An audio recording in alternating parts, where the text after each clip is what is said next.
Return gift ఇస్తానంటూ KCR తో పాటు TRS నేతలు పదే పదే చేస్తున్న హెచ్చరికలకు చంద్రబాబు ఘాటు కౌంటర్ ఇచ్చారు. కేసీఆర్ ఒక గిఫ్ట్ ఇస్తే మేం 3 గిఫ్ట్లు ఇస్తామని వదిలిపెట్టే ప్రశ్నే లేదని తేల్చి చెప్పారు. రిటర్న్ గిఫ్ట్ల పేరుతో కొంతమంది టీఆర్ఎస్ నేతలు ఏపీకి వచ్చి తెగ రెచ్చిపోయి ప్రకటనలు చేస్తున్నారు. వారి విషయంలో చంద్రబాబు కఠినంగా వ్యవహరిస్తున్నారు. రిటర్న్ గిఫ్ట్లు ఇచ్చేందుకు రెడీ చేస్తున్నారు. ఈ విషయంలో చంద్రబాబు క్లారిటీగా ఉన్నారన్న ప్రచారం జరుగుతోంది. కేసీఆర్ వీక్నెస్లు, కేసులు అవన్నీ చంద్రబాబుకు తెలుసు. వాటి నుంచే రిటర్న్ గిఫ్ట్లు వెళ్లబోతున్నాయంటున్నారు. రాష్ట్రంపై 3 మోదీలు దాడికొస్తున్నారని, దాడిని తిప్పుకొట్టేందుకు ప్రతి ఒక్కరూ సిద్ధంగా ఉండాలని చంద్రబాబు పిలుపునిచ్చారు. ఆర్థిక ఇబ్బందులున్నా కేంద్రం డబ్బులివ్వలేదని, అయినా సరే ప్రాజెక్టులకు ఇబ్బందులు లేకుండా ముందుకెళ్తున్నామన్నారు. రైతులకు ఎంత అవసరమైతే అంత సాయం చేస్తామని చంద్రబాబు ప్రకటించారు.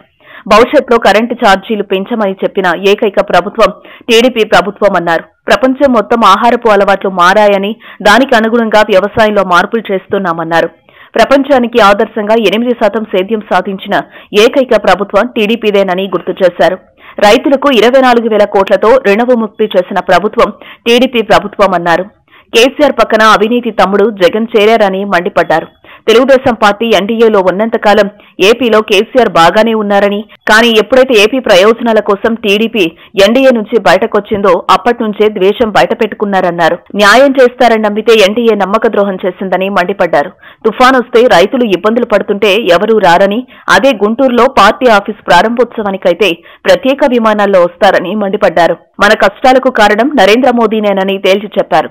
కష్టాలను తీర్చకపోగా కొత్త సమస్యలను సృష్టిస్తూ పుండు మీద కారం చల్లి సంతోషిస్తున్నారన్నారు.